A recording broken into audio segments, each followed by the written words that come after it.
Bien, buenas tardes a todos. De nuevo a esta hora, en la última jornada de este congreso, de nuevo a esta hora tenemos el programa abierto del Congreso de Historia de Zamora, de manera que bienvenidos a todos los que os incorporáis ahora.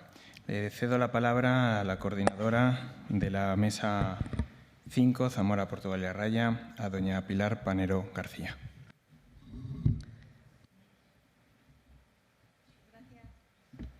Siempre mal.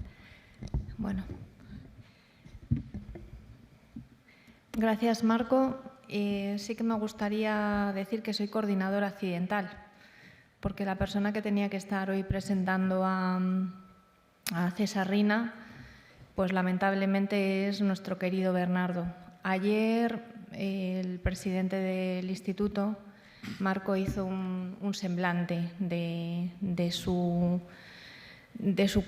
perfil investigador y también de su bonomía, ¿no? Porque en eso sí que coincidimos todos, en la amabilidad que tenía Bernardo con todos. A mí sí que me gustaría destacar un aspecto de su persona, por recordarlo ahora, que su familia termina de despedirlo hace apenas una hora. Y él ha desarrollado muchísimos temas, ¿no?, como historiador, pero ha tenido una sensibilidad especial para ocuparse de la etnohistoria, de unas tradiciones que para nosotros son muy queridas y para los que no lo eran, pues se las ha puesto en valor y las ha hecho conocer. Cuando se hace trabajo etnográfico, el investigador recibe y luego escribe, pero lo deseable, lo ideal, es que él luego lo devuelva. Y eso Bernardo lo hizo muy bien. Y de hecho, las comunidades se sentían representadas en su trabajo de campo etnográfico, ¿no?, en la producción que había hecho, ¿no? Eso, que sería lo deseable, no siempre pasa. Entonces, es una prueba de la generosidad con la que Bernardo acometía su trabajo. Así que nada, le deseamos que descanse en paz y desde luego nos queda su obra de la provincia de Zamora y también con muchas alusiones a la otra parte de La Raya.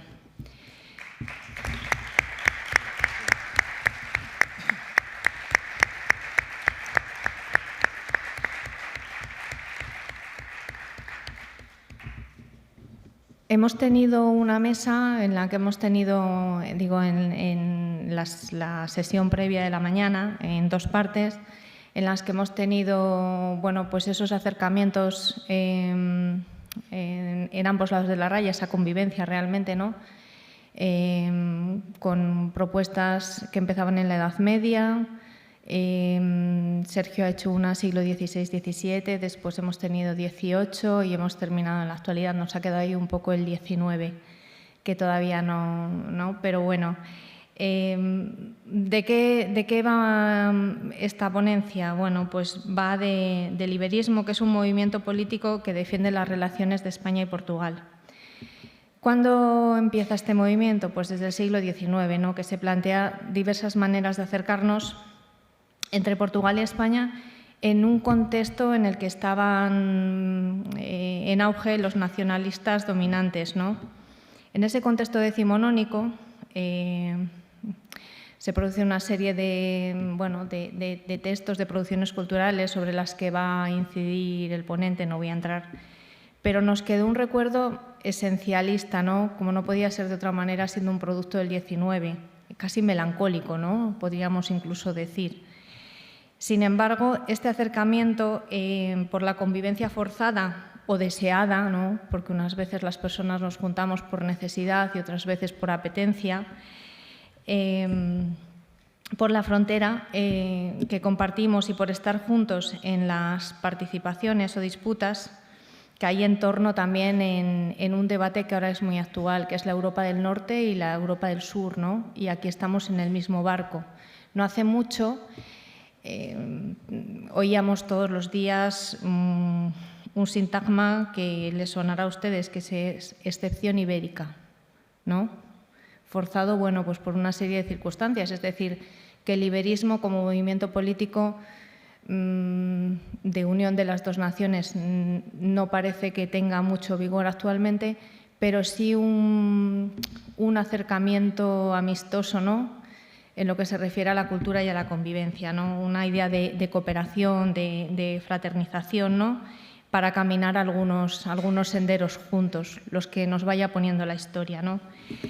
Y con respecto al ponente, bueno, pues César Reina Simón, hasta hace no mucho era profesor de la Universidad de Extremadura y de la de Lisboa, y ahora, bueno, pues se ha cambiado y está en la UNED, aunque sigue manteniendo muy buena relación con ambas universidades, especialmente ahora laboralmente con la de Lisboa, ¿no? Está especializado en procesos de nacionalización en la península ibérica y en los mecanismos culturales de legitimación del poder.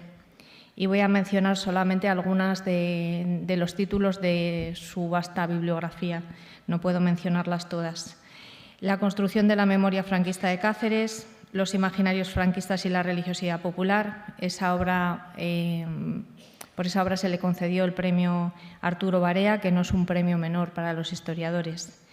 Iberismos, expectativas peninsulares del siglo XIX. Ha coordinado procesos de nacionalización e identidades en la península ibérica. Coedita Estampas, literatura y periodismo de vanguardia, que recoge la obra completa de Antonio Núñez de Herrera. Ha sido traductor de Causas de la decadencia de los pueblos peninsulares, de Antero Quental, y recientemente ha publicado dos obras muy interesantes, ¿no?, y relacionadas con su ponencia de hoy. Imaginar Iberia, Tiempo, Espacio y Nación en el siglo XIX en España y Portugal, que es una obra muy reciente, y la última, recién salida del horno, que es una edición crítica y una traducción de Las cartas peninsulares de Joaquín Pedro de Oliveira Matos, que es un libro de viajes, ¿no?, unas cartas que nos dejan estos viajeros. No voy a desvelar el motivo, a lo mejor lo dice en la reunión, pero creo que el tema zamorano está muy presente, ¿no? Tema zamorano, Toro y estas cuestiones. Y ya nada, le voy a dar la palabra porque él tiene cosas interesantes que decir. Y César, todo tuyo.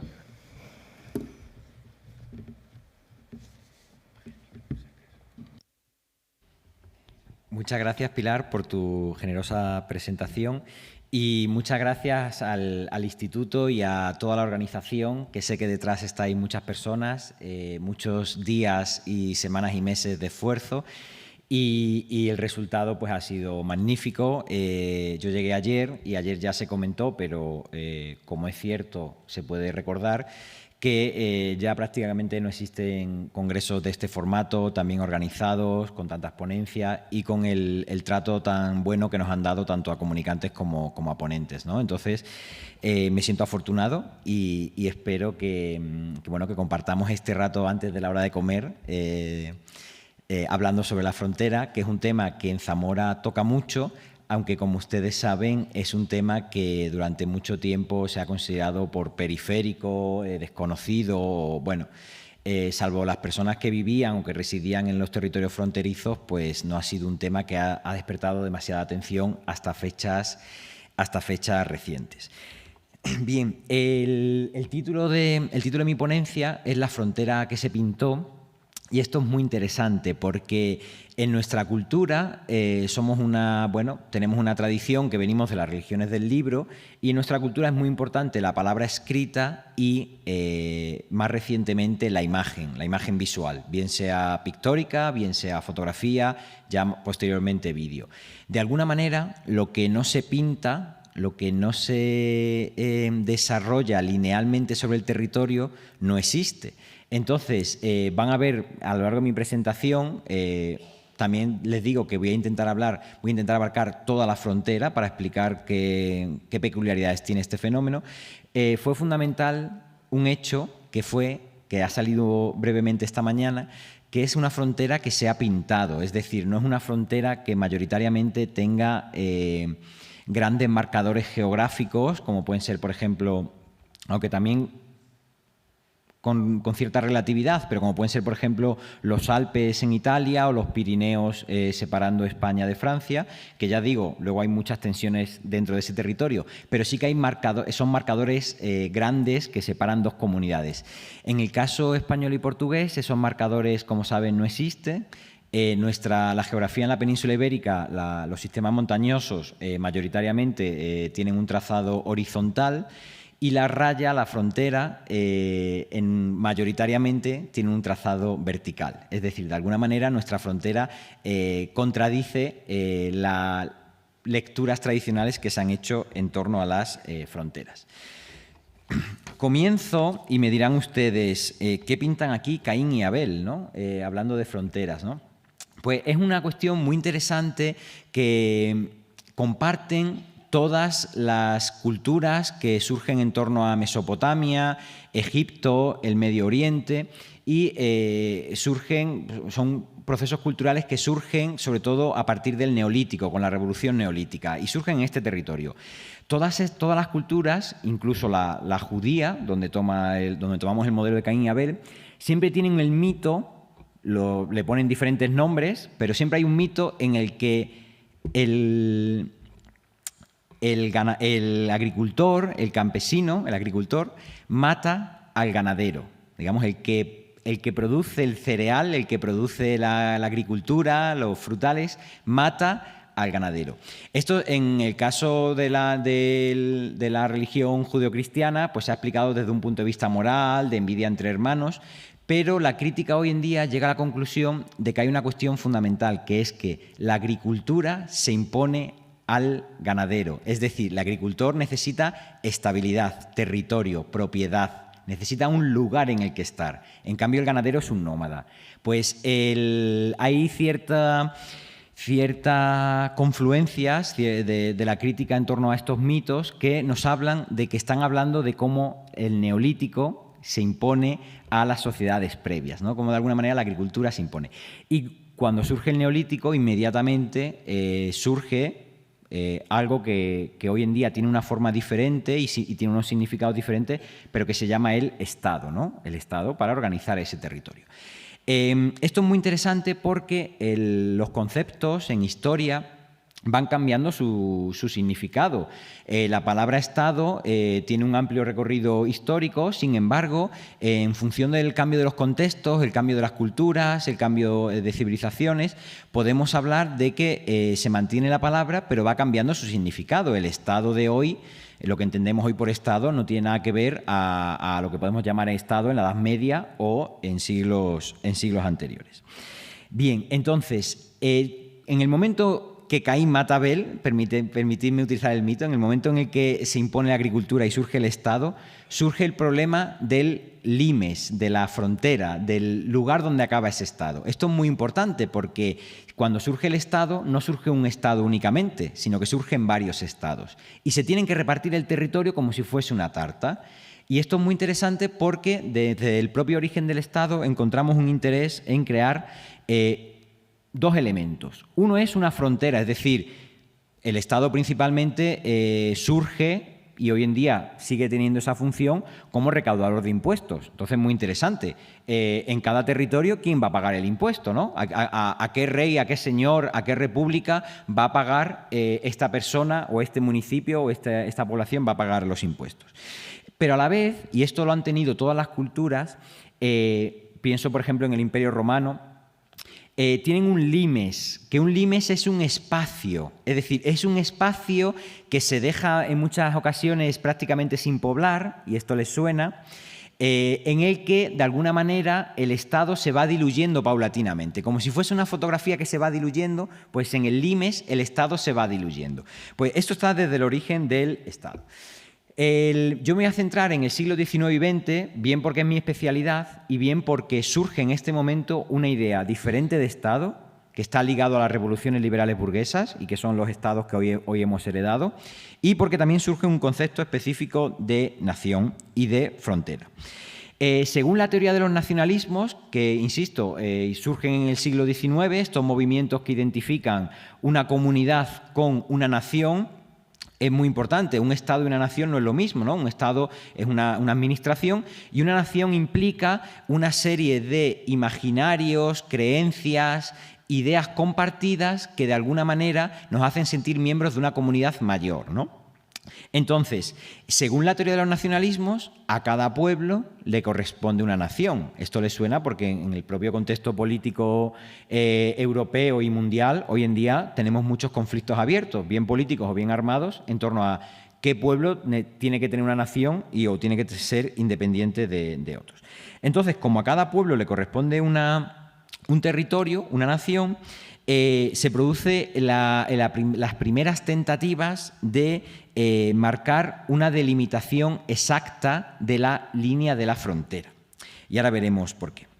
Porque el nacionalismo es un movimiento que exige que sus ciudadanos compartan una serie de principios. Y este es un cambio fundamental que se puede observar en algunos momentos de la Edad Moderna, pero no es lo mismo. En la Edad Moderna, y lo vemos claramente en la monarquía de los Habsburgo, de los Austria, el mismo rey podía tener diferentes territorios que podían tener lenguas diferentes, formas de pensar diferentes, y no había ninguna preocupación por que existiese esas diferencias. Pero el nacionalismo exige que todas las personas que están dentro de esa nación compartan una serie de valores, ideas e imágenes específicas.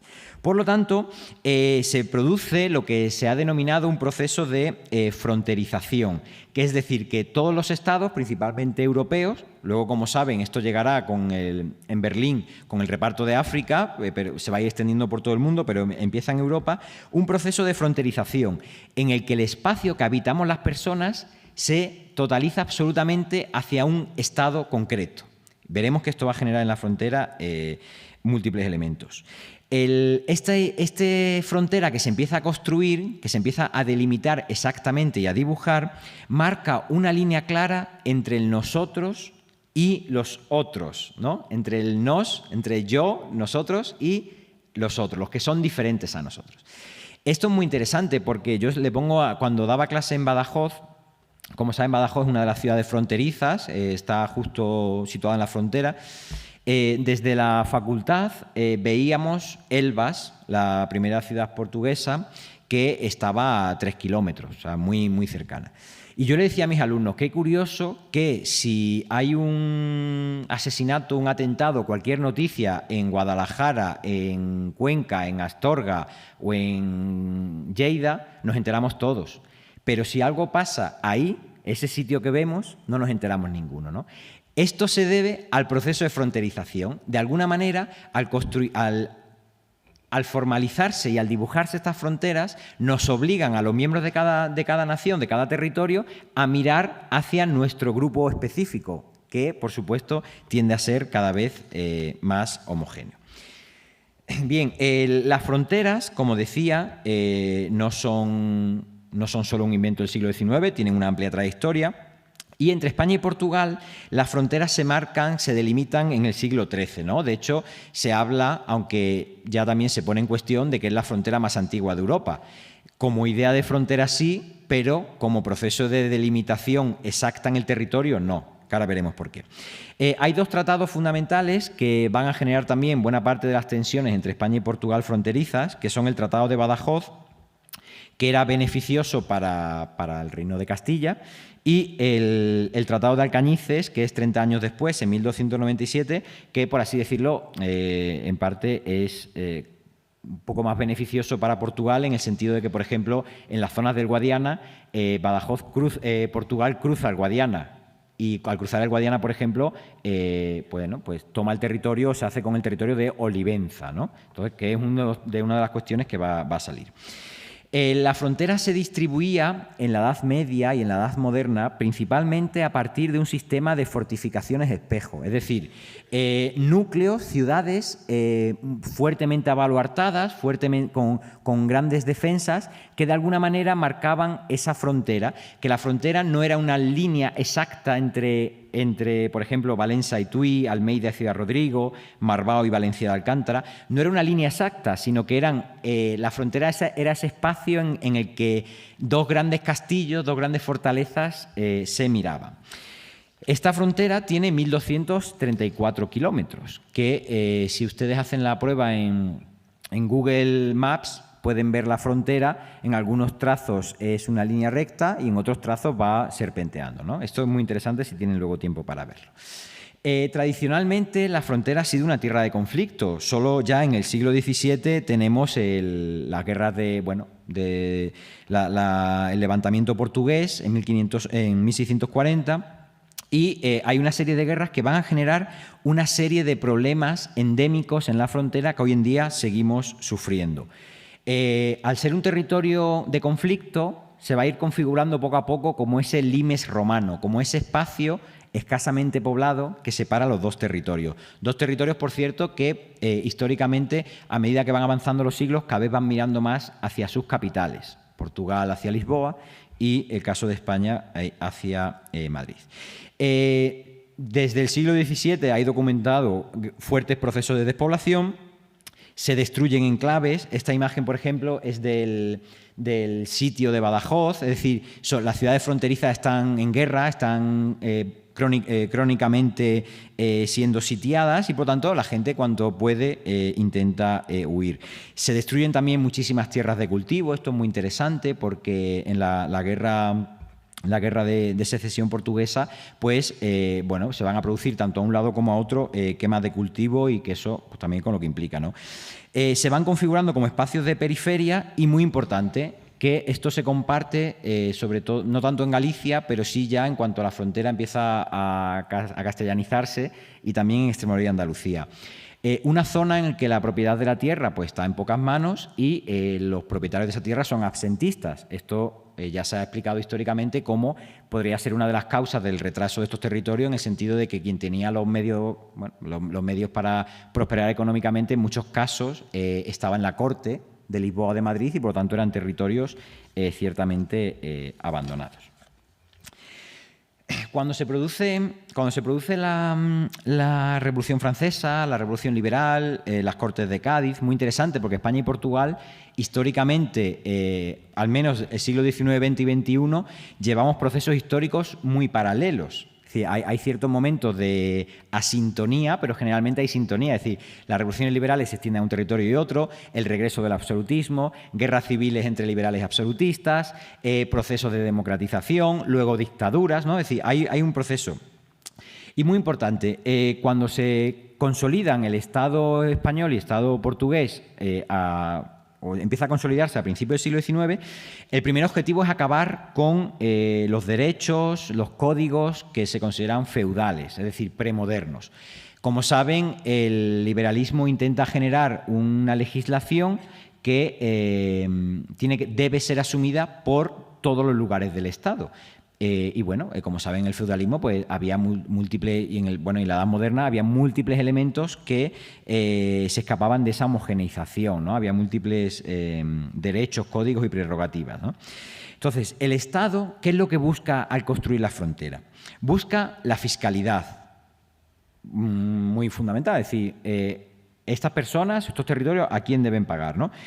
Buscan extender la justicia. La justicia es una de las herramientas también del Estado. Busca extender su soberanía. Busca, y sobre todo con el proceso de ya en el siglo XIX, cuando se generaliza una guerra de tipo nacional, busca reclutamiento de soldados. Esto también es importante. Y busca también nacionalizar o homogenizar, es decir, las personas que viven en la frontera se sientan partícipes de su nación. Pero este proceso no lo hacen en términos negativos, por así decirlo, sino que lo hacen con una dialéctica muy positiva, de progreso, de civilización, de ciencia, ¿no? Es decir, esto va parejo también a una serie de avances en la topografía, en la geografía, en la triangulación, que va a permitir que la frontera se vaya construyendo cada vez de manera más científica y con un interés muy marcado en acabar con espacios que yo he denominado indeterminación, es decir, en el que las personas o las poblaciones de los territorios no saben muy bien a qué país pertenecen. Como ven, bueno, hay muchas imágenes, los planos que van trazando los estados, estos son todos de 1863, son preciosos. O sea, además de técnicamente muy bien ejecutados, pues son planos muy bien realizados. La frontera, por lo tanto, cuando se empieza a construir, cuando se empieza a pintar sobre el territorio, va a convertir a este modelo, va a convertir a la frontera en algo que tiene una doble función, aparentemente contradictoria. Y esto es muy interesante porque la frontera se va a ir configurando como un espacio de contradicción. Esta contradicción es entre una frontera que es un puente, ¿no?, una ventana, una puerta, ¿no?, de entrada a otro sitio, o una muralla, una barrera, un lugar en el que no podemos pasar, ¿no? En todo momento de la historia, la frontera va a tener esta doble función y va a tener esta doble... Cuando actúa como muralla, por ejemplo, es un marcador de nacionalidad, como decía antes, lo nuestro y los otros, ¿no?, los que no son como nosotros. Pero a la vez, como el caso que he puesto antes de Elbas, pero hay múltiples casos, hay también en las relaciones sociales de la frontera, hay una cuestión de cercanía fundamental. Es decir, la persona que tiene que vender, comerciar, casarse, ir a fiestas, socializarse, pues en muchos casos se socializa con personas de su territorio y muchas veces su territorio está en otro país. Y esto va a ser muy interesante. En el proceso de paulatino de construcción de la frontera va a haber tres actitudes fundamentales, tres presiones que en algunos casos van a confluir y en otros casos van a chocar, ¿de acuerdo? Estas tres son, por un lado, el Estado, que el Estado intenta delimitar perfectamente el territorio y homogeneizarlo. En segundo lugar, y se ha hablado esta mañana, el papel de los técnicos, que en muchos casos eran ingenieros militares, luego ingenieros civiles, pero bueno, principalmente en el siglo XIX, por ejemplo, militares. Tanto el Servicio Cartográfico Español como el portugués pues son principalmente militares. Pues estos militares pues tienen también unos intereses particulares. Ellos quieren racionalizar la frontera, que por mucho que esta ladera o esta montaña entera pertenezca a España y Portugal, ellos piensan que lo interesante es trazar la frontera en las cotas de montaña, no en las bases, ¿no? Entonces, van a tener ese criterio. Y una tercera actitud es el interés de las comunidades rayanas, de los pueblos rayanos. A veces les puede interesar el papel homogeneizador del Estado, porque dicen que gracias a eso pueden tener más acceso al agua, por ejemplo, o a tierras de pasto, pero otras veces no les interesa porque lo que les interesa es comerciar con el país, con las personas que viven en el país vecino, que casualmente están a pocos kilómetros.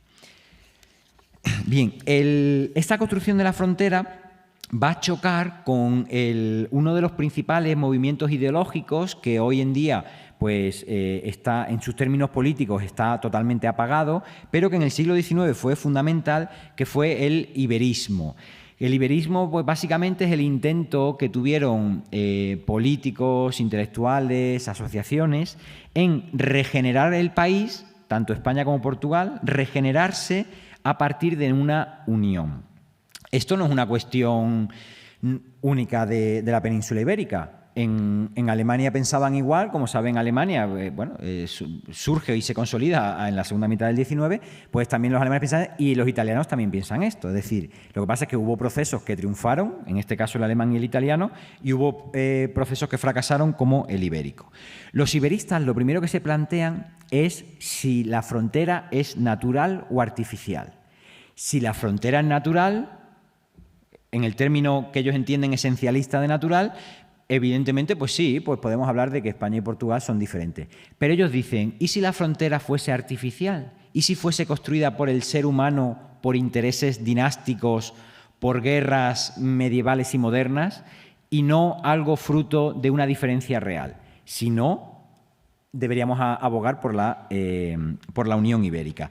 Esto es muy interesante porque van a empezar a desarrollar los iberistas, y eso es algo que sí hemos heredado activamente, van a empezar a desarrollar la idea de que la frontera es algo que hemos inventado a partir de, pues eso, de guerras dinásticas, de conflictos, pero que no es una frontera natural. Por lo tanto, si la borramos, estaríamos más acorde en la nueva dinámica del progreso, que es, ya insisto, lo que hicieron, por ejemplo, en Alemania e Italia.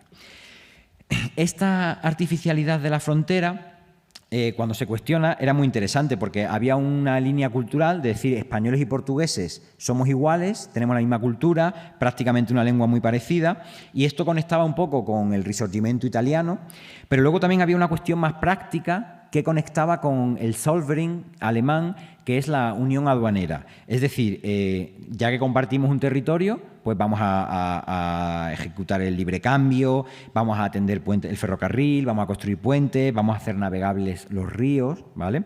No olvidemos que en el siglo XIX, hasta la irrupción del ferrocarril, prácticamente hasta durante todo el siglo XIX, el medio de transporte más rápido, más económico y fundamental es el barco, ¿de acuerdo? No es el ferrocarril. El ferrocarril va a ir cogiendo poco a poco camino, pero durante todo el siglo XIX.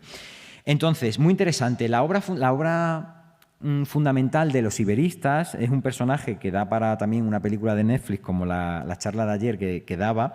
Es Sinibaldo de Mas, es un diplomático español que está en Macao, una colonia, un puerto colonial portugués. Empieza a entablar relaciones con los portugueses y se le ocurre que la mejor solución para la decadencia española y portuguesa es la unión. Y así empieza su libro, que se llama A Iberia, va a tener muchas ediciones. Las barreras que separan a los dos pueblos son artificiales. Las forman los carabineros y los guardas de las aduanas, en donde la lengua de los dos países es casi la misma y los usos y costumbres son muy semejantes, con una historia que se confunde durante muchos siglos. Es decir, la historia, la cultura, la lengua invitan a la unión y en cambio nosotros estamos poniendo barreras. Él propuso, muy interesante, este mapa que, como ven, es un mapa que tiene, podríamos llamarlo, fronteras provinciales, pero no hay ninguna frontera, no hay ninguna línea marcada de frontera entre España y Portugal. Las líneas más gordas son las de los ríos, el Tajo y el Duero, reivindicando la navegabilidad de los ríos, y el ferrocarril que conectaría con Francia, ¿no? El ferrocarril Lisboa-Madrid, Francia. Muy interesante. Él sustituye el color negro intenso que suelen tener las fronteras en los mapas por un negro intenso que se lo da al revés a elementos que rompen los mapas, que rompen las fronteras, que son el ferrocarril y la navegabilidad. Bien, el ferrocarril era una imagen de progreso que iba a acercar a todos los pueblos del mundo, y específicamente a los pueblos europeos, los iba a acercar, iba a ir poco a poco limando. Y aquí ven algunas imágenes muy interesantes de cómo era percibido el ferrocarril, como un elemento de fiesta, de progreso, de futuro. Y aquí ven, por ejemplo... Uy, perdón. Aquí ven, por ejemplo, es muy interesante, arriba las diligencias, caballos, suciedad, polvo, marabunta de gente, y aquí en cambio ven la fuerza del progreso del ferrocarril que va rompiendo, ¿no? Bueno, pues el ferrocarril va a ser uno de los elementos que va a acercar los productos, pero también las personas, tanto España como con Portugal. Este es un mapa del 67 y, como ven, ya están unidas en ferrocarril, cosa que hoy prácticamente no están, Madrid y Lisboa, ¿de acuerdo? Hace un rodeo porque va por Ciudad Real, pero están unidas, ¿no? No voy a meterme en ello, pero el liberismo político, con el fracaso del sexenio revolucionario, va a fracasar también el liberismo político.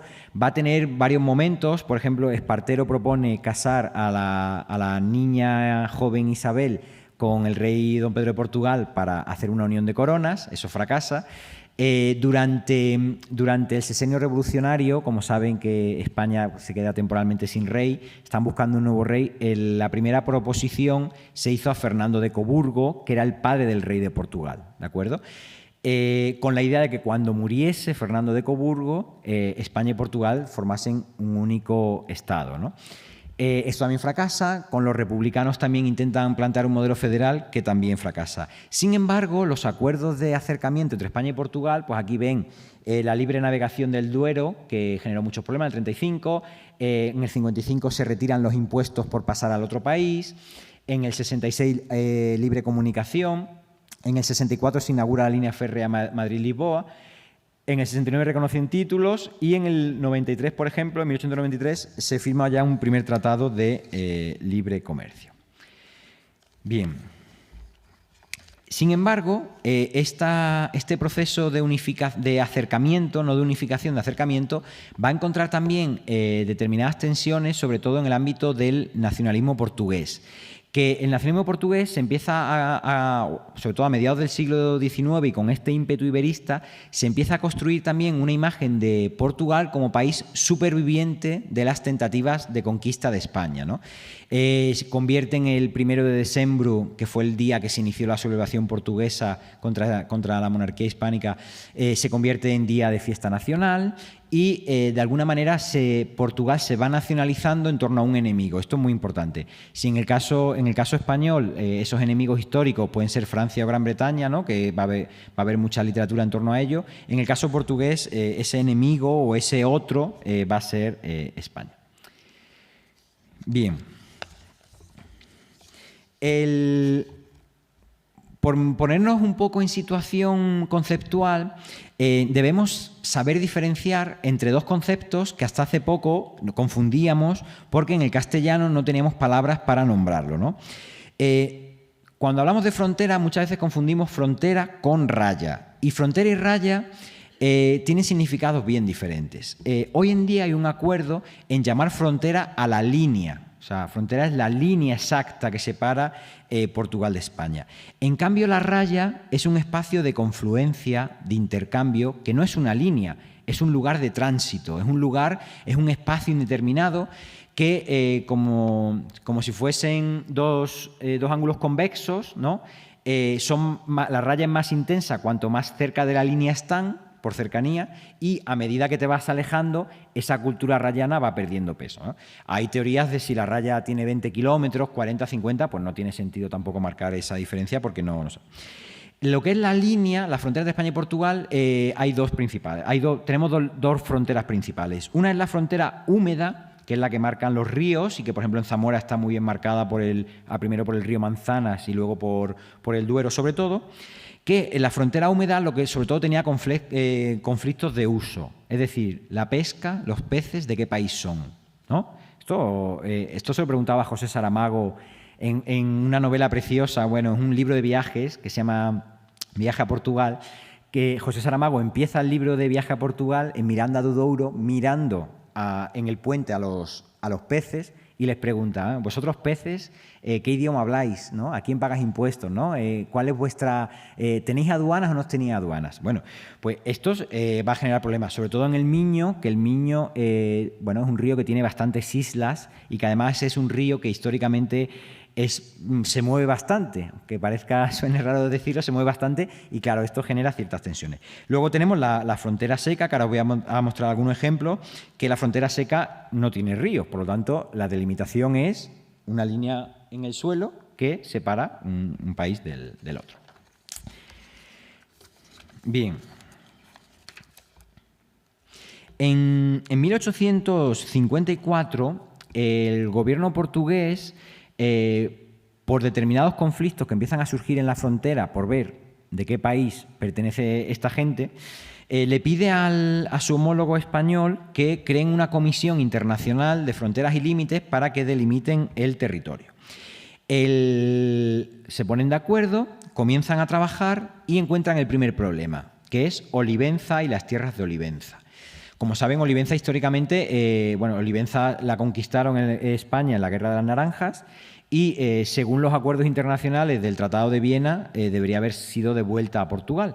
No fue devuelta, el argumento español era que si devuelven Olivenza a Portugal, Portugal cruzaría el Guadiana, lo cual sería un problema logístico militar, y también estaba la cuestión del contrabando.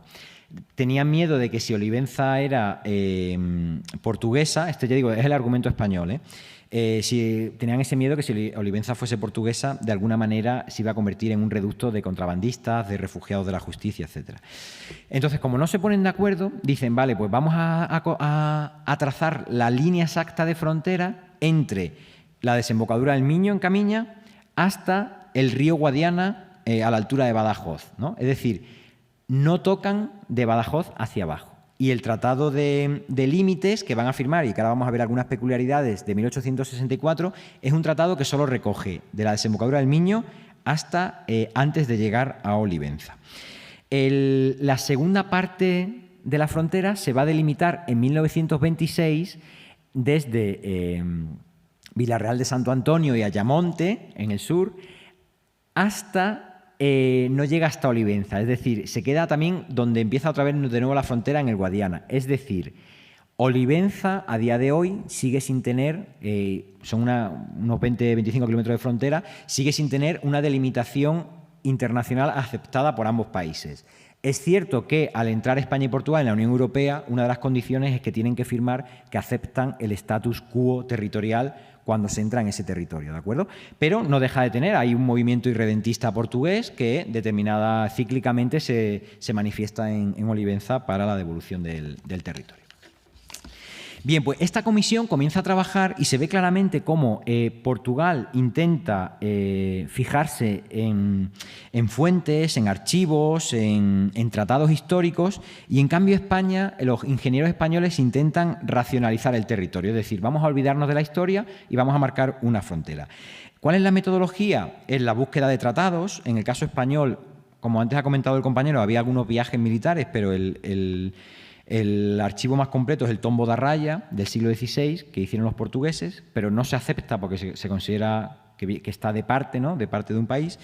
Y se empiezan a mirar también, muy interesante, que antes también lo preguntaba Pilar, cuáles son los usos y costumbres, ¿no? Llegan al territorio, o sea, esta comisión va viajando por la frontera, ¿no? Va a pie. Va viajando por la frontera y buscando cuáles son los usos y las costumbres, la lengua, que la lengua no les vale para nada porque hay un batiburrillo de lenguas que no se enteran, o sea que no hay manera de decir quién es español y quién portugués, marcas en el territorio, consultan a los notables del pueblo, es decir, al sacerdote del pueblo, al alcalde, bueno, a los usuarios de la frontera, y vemos cómo se empiezan a encontrar múltiples problemas de indefinición, es decir, ¿dónde está aquí la frontera? ¿Qué es de un país y qué es de otro, ¿no? Esto llega hasta la actualidad, pero la Comisión de Fronteras y Límites se reúne también periódicamente y empieza a preguntarse si está funcionando o no funciona la frontera, ¿no? Y, por ejemplo, en Chávez, ¿no?, un informe dice hay un constante intercambio de relaciones personales y comerciales, solo dificultadas por nuestras leyes represivas con el contrabando y la migración. Es decir, pese a haber pintado la frontera, sigue habiendo esos problemas. O, por ejemplo, el periódico Nuevo Támega de Berín, por ejemplo, invitaba periódicamente también a leer prensa española y decía: en cada libro español que recibas de tu patria, has de ver el cariñoso beso que ésta te envía. Habla, lee, aprende, piensa y escribe en el más puro y castizo lenguaje español para la gloria tuya y gloria de tu patria. ¿Qué quiere decir? Que la gente está leyendo en portugués o en otros elementos, ¿no? Bien, la frontera también, la raya, ha sido un espacio de exilios políticos. Desde la Guerra de la Independencia, una de las maneras más comunes de huir de la represión política ha sido cruzar al país vecino. El caso más curioso es el de Barrancos, que aquí pueden ver. Barrancos es esta población portuguesa que está entre las provincias de Badajoz, Huelva y el territorio portugués. Como ven, Barrancos, la población cercana con servicios que tiene más cercana es Encinasola. En cambio, está bastante más alejado de los pueblos portugueses. Barrancos, por ejemplo, pues es un territorio, un espacio que ha sido un lugar de acogida. Por ejemplo, durante la Guerra Civil, según iba avanzando la columna de Yagüe, desde Andalucía hacia el norte, pues la gente que huía de la persecución, tanto políticos como familias, se fueron refugiando en Barrancos, y hay un hecho fundamental que fue que este señor, el teniente Seixas,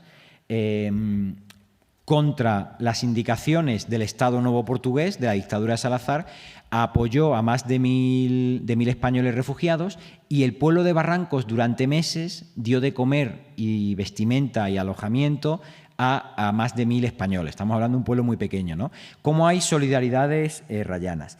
También por ejemplo, Barrancos es el único sitio en Portugal en el que se pueden seguir celebrando corridas de toros que ellos llaman a la española, es decir, se pueden matar los toros. ¿Por qué? Porque hay una excepción jurídica portuguesa que tiene en consideración este espacio rayano y les permite hacer esto. También tienen su habla que es un habla que se llaman de transición, que es el barranqueño. Hay muchas más hablas en Sierra de Gata, en el norte de Cáceres, Afala, en Miranda de Duero el mirandés, en Riodonés. Hay mucho debate si es un leonés antiguo, si es una mezcla de español y de castellano y portugués. Bueno, hay esos debates, pero es cierto que son lenguas muy mestizadas. Hay muy interesante en la frontera, como esta casa, que son las que se llaman casas de la duda. No quedan muchas, pero hay casas de la duda. Es decir, son casas que a día de hoy no hay un acuerdo internacional sobre qué país pertenecen. Claro, estamos hablando de casas que por mucho puede vivir una familia, por lo tanto, tampoco han generado muchos problemas para el Estado, ¿no? Pero que sepan que los habitantes concretamente de esta casa, que ahora está abandonada, pero hasta los años 90 tuvo población, es una pedanía en Cáceres, se llama El Pino. Esta gente no iba al servicio militar, ¿de acuerdo? Tenemos esto. Hay también casos de ampliación de viviendas que se amplían y entran en Portugal. Hay puentes internacionales diminutos como el del Marco, que ahora veremos, y lugares que han sobrevivido a la fronterización. Como quiero ir acabando, y me van a disculpar porque, madre, traía mucho material que luego, por supuesto, lo compartiré en las actas, ¿no? Bien, por centrarme y por solo robaros 5 minutos más antes de abrir un turno de preguntas. En la raya había dos territorios fundamentales que generaban tensiones, que estaban en la provincia de Ourense, que eran el Couto Mixto y los pueblos promiscuos. Esto es muy interesante. El Couto Mixto son estos tres pequeñas poblaciones, Meaus, Rubiás y Santiago. Estos formaban hasta 1864 una especie de Andorra, es decir, era un lugar semiautónomo. Hasta los años 30 pagaban impuestos de grano a Portugal. El territorio pertenece a la diócesis de Ourense, pero tenían privilegios como el cultivo de tabaco. No podía entrar la justicia de ninguno de los dos países, podía entrar en este territorio, no pagaban impuestos, salvo ese de grano, el resto de impuestos no los pagaban y no iban a la guerra. Y esto es muy interesante porque, siglo XIX y XX, España y Portugal han ido a muchas guerras y era una manera de escapar de la guerra. Esto al final definitivamente va a pasar a España a cambio de estos otros pueblos que conocemos como pueblos promiscuos. El propio nombre promiscuo, que ya se puso en la época, promiscuo significa, ya saben, tiene un contenido negativo y sobre todo en una sociedad muy, muy victoriana en este sentido hablando, pero promiscuo significa mezclado, híbrido, ¿no? Bueno, pues estos pueblos básicamente eran pueblos portugueses que habían crecido en España.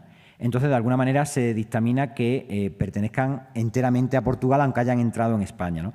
El último caso de problemas fronterizos fue en una pedanía que se llama La Fontañera, fue hace unos años, que se amplió una cocina y esa cocina entró en Portugal, invadió Portugal.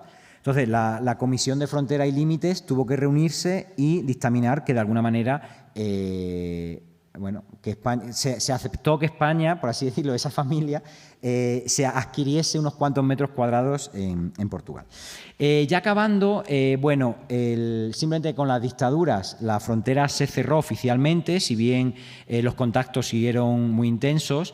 Este libro es muy interesante, de dos periodistas, Barrenechea, que es Pintado, que es un seudónimo de Luis Carandel y Barrenechea, hacen un viaje por la raya y, por ejemplo, se constata que en los pasos fronterizos no hay guardiñas portugueses ni carabineros. Tienen que llamarlos. En algunos lados de la frontera hay un cartel que pone, por favor, para sellar el pasaporte acudan al bar, ¿no? Es decir, había una total confianza en que tal. Por supuesto, estamos hablando de los territorios.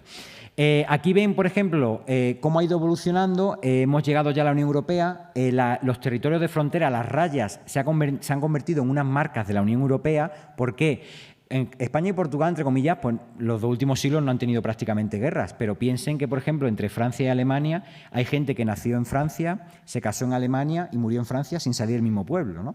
Entonces, estos lugares de frontera se han convertido en una marca de la Unión Europea. Se han creado una serie de eurociudades muy interesantes que dan servicios. Por ejemplo, este es el puente del Marco, que es uno de los puentes internacionales más pequeños que hay, que a un lado está España y a otro lado está Portugal, ¿no? Las eurociudades, esto es interesante, en la eurociudad que yo vivo, que es Badajoz, se ha creado este carnet que, bueno, pues te permite, te da acceso, por ejemplo, la idea es compartir recursos, está empezando, pero puedes acceder a la piscina de los otros lugares, bueno, tienes como una serie de accesos. Y ya con esto acabo, ya un último minuto. La Frontera recientemente se ha convertido en un lugar que podríamos llamar turistificado, de alguna manera, o se ha intentado turistificar, es decir, convertir estos comportamientos rayanos no solo en patrimonio, sino en un patrimonio turístico, ¿no? Entonces vemos que en buena parte de los pueblos se celebran ferias rayanas, ferias del contrabando, y de alguna manera los locales se disfrazan de esa época, ¿no? A nivel de libros, que ya lo explicaré, cada vez hay más publicaciones interesadas en la raya. Estos son los libros académicos que los voy a saltar, pero los libros más de literatura que les puedo enseñar, de viajeros, cada vez son más interesantes, cada vez hay más libros. Y yo les recomiendo el de este periodista, que es un periodista que escribe para el Grupo Vocento, que se llama José Ramón Alonso de la Torre y que se ha convertido en el mayor especialista de la frontera, ¿no? Este primer libro yo tuve la suerte de escribir el epílogo, pero lo interesante es el libro de él, ¿de acuerdo? Y él hace un viaje en coche por toda la frontera y te cuenta tradiciones, elementos culturales, etnográficos, pero te habla de en qué restaurante comer, cuál es el plato típico de cada lugar. Bueno, es decir, un viaje muy intenso que le llevó varios años, ¿no? Estos son algunas de sus obras. El de medio es un libro de restaurantes y el tercero es un libro de la raya, pero solo en Extremadura. Y ya para concluir, decirles que tenemos una suerte, tanto en Zamora como en todos los lugares fronterizos, de tener este espacio, que es un espacio también de cultura europea, en el sentido de que intenta derribar la frontera y reivindicar la raya, y que de alguna manera, pues bueno, yo creo que merece su conocimiento y también, bueno, una apuesta institucional que no solo sea el turismo, sino que sean otro tipo de elementos y ayudas para que puedan, bueno, para que cobren valor y sobre todo puedan sostener a la población en el territorio. Muchas gracias.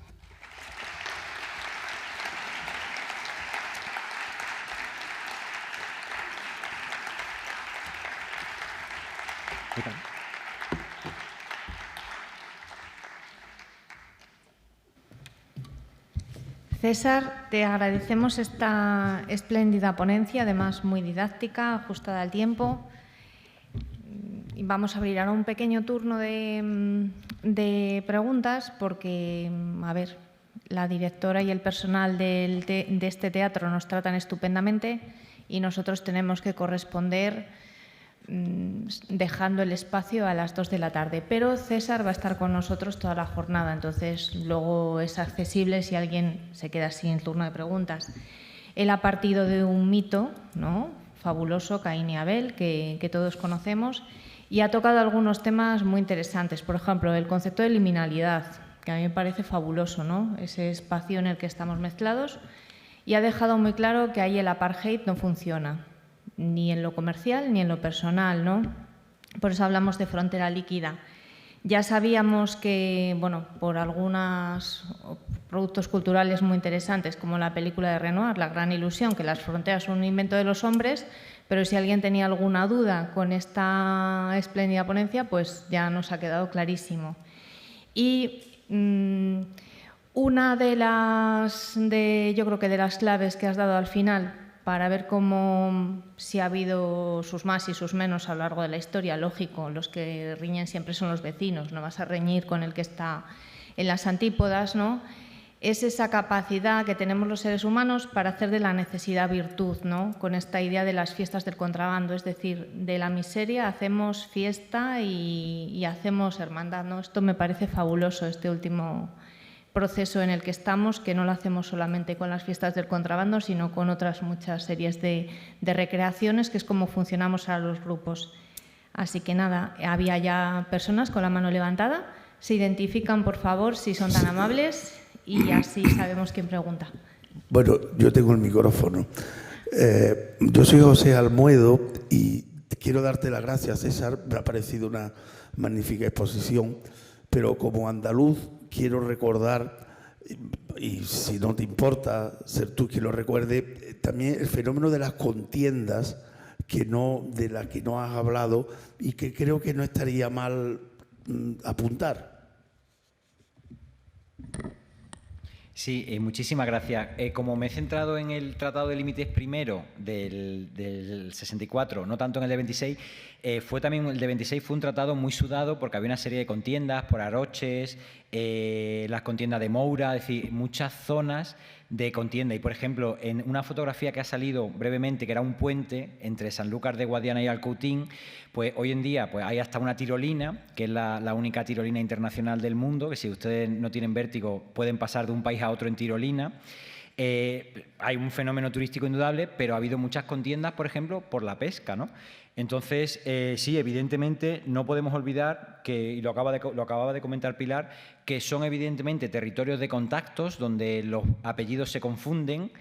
Antes Sergio también incluso hasta se cambian los apellidos para hacerse parecer que son nacionales cuando son del otro país, pero también son zonas de conflicto. Lo que pasa es que yo considero que es un conflicto que no tiene tanto que ver con un conflicto nacional entre España y Portugal, sino que es un conflicto de mi pueblo, mis pastos, mi fuente y mi pozo, y el pozo, el pasto y la fuente del pueblo de enfrente, que es otro país. Da la casualidad que nos peleamos porque es otro país, pero que yo creo que son contiendas que tienen también mucho que ver con las vivencias personales de cada municipio y cómo intentan de alguna manera reivindicar un espacio, pero no tanto como espacio nacional, sino como espacio de espacio propio, de uso propio, ¿no? Pero sí, le agradezco mucho el apunte porque es muy importante las contiendas de toda la zona sur.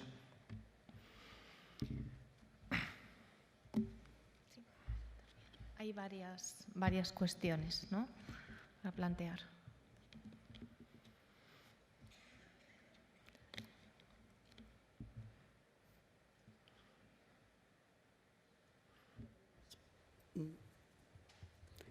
Vamos a ver, yo más que una pregunta lo que quería hacer son comentarios. Yo nací en Aliste, entonces, aunque emigramos a Francia, mis padres, y yo con 5 años, cuando venía en vacaciones en invierno, veía a las portuguesas bajitas, cargadas con café, y dormían en el pajar de mi abuelo porque tenía la posada. Luego otra cosa, aunque en España hubo una dictadura y en Portugal también, la de Portugal era más dura porque no podían salir de sus fronteras, estaba prohibido. Entonces, mi padre en Francia trabajó con muchos, bueno, con casi el peón que tuvo era portugués. Y muchas veces los cogían, pagaban lo que tenían que pagar, los dejaban en los Pirineos, en el lado español, y le decían, estáis en Francia. Luego llegaba la Guardia Civil, los repescaba otra vez para allí. Y bueno, básicamente es eso, que aunque en esa época en Aliste pues se vivió bastante miseria, en Portugal más todavía. Eso es lo que quería decir. Y otra cosa, cuando yo voy a Portugal procuro no hablar francés, porque si me oyen hablar francés enseguida te están contestando. Entonces digo que soy alemana y ahí ya parece que menos, porque hay muchísima inmigración portuguesa en Francia y todavía.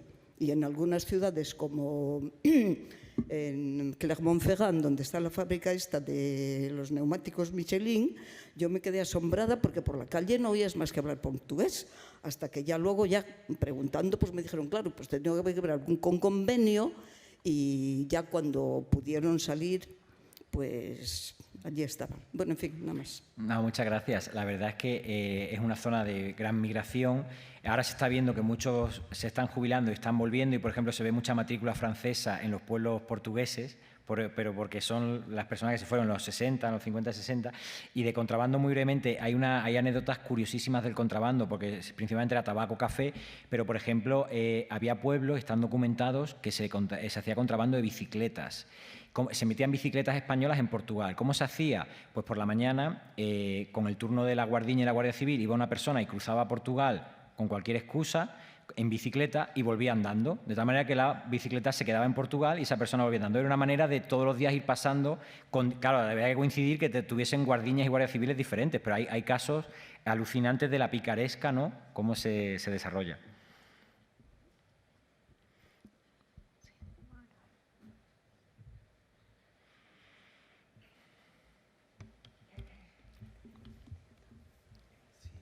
Sí, quisiera hacerle una observación porque ha hablado de la diferencia de las fronteras en Olivenza, en la provincia de Badajoz.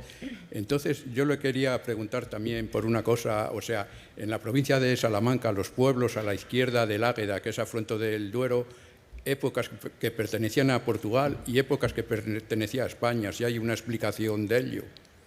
Sí, tiene que ver con los diferentes tratados que se han ido firmando y el gran debate surge en el siglo XIII con el Tratado de Badajoz y luego el Tratado de Alcañices, que en un lado se marca a un lado y en otro tratado se marca a otro. Y en función de las diversas guerras han ido cambiando de un territorio a otro. Es muy común y se ven, por ejemplo, hasta en la propia arquitectura, en Olivenza se ve muy bien la arquitectura barroca que tiene portuguesa, no es una arquitectura en ningún caso castellana, pero se debe a ese cúmulo de tratados que han ido orientando hacia un lado de los ríos o hacia otro la frontera.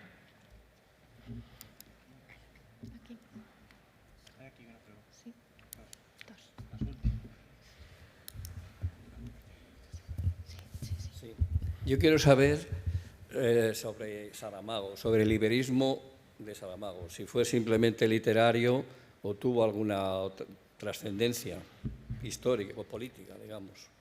Sí, yo creo que él era un convencido iberista.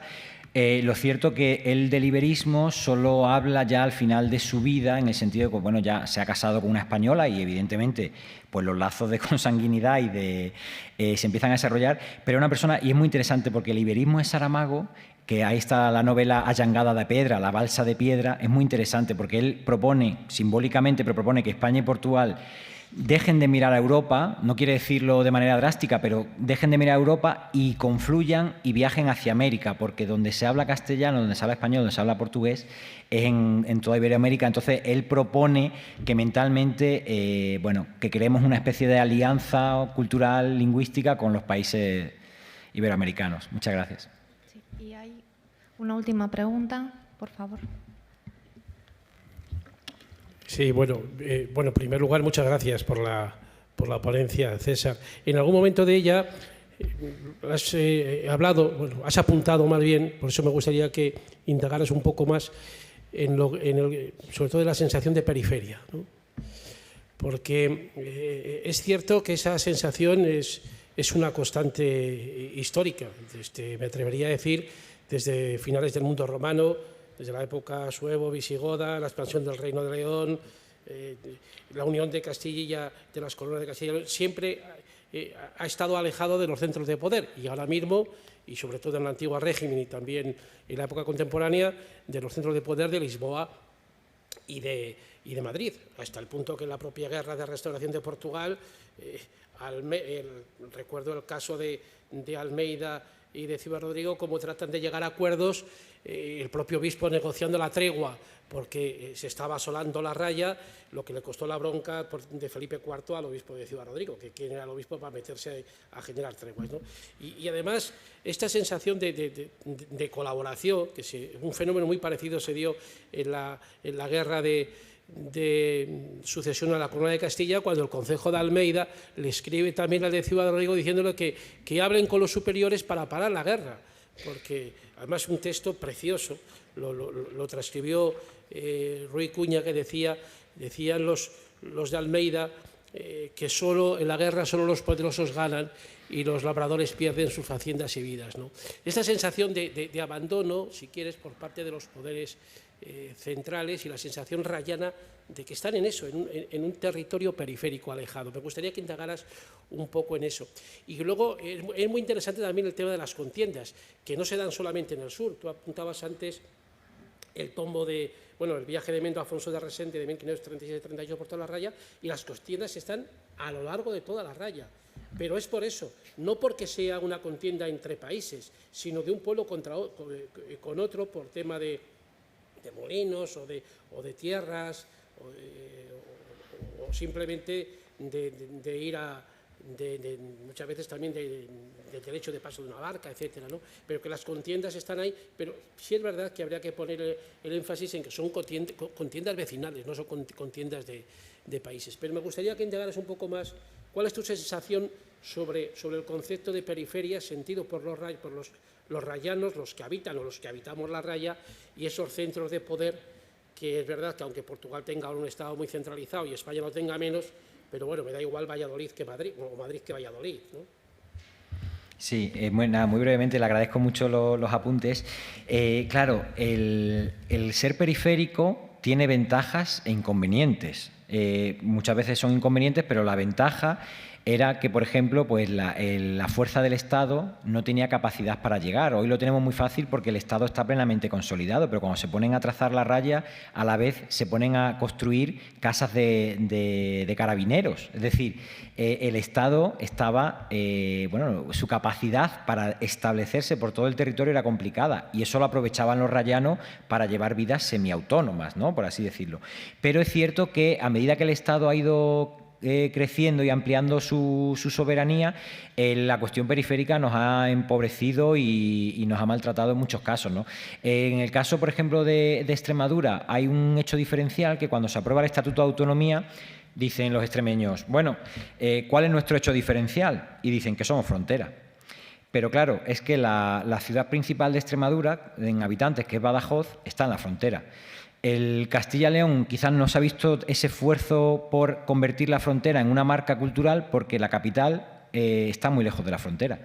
Y de alguna manera, por eso es muy interesante tanto la descentralización del poder, que no es solo autonomías y autonomías, no, la descentralización es que de alguna manera se atienda a todos los territorios independientemente del número de población que tengan.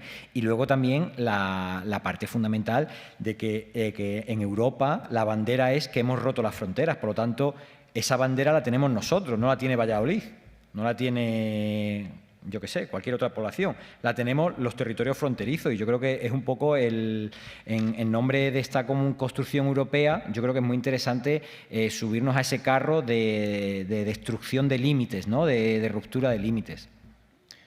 Bien. Muchas gracias, César, por tu excelente participación en este congreso.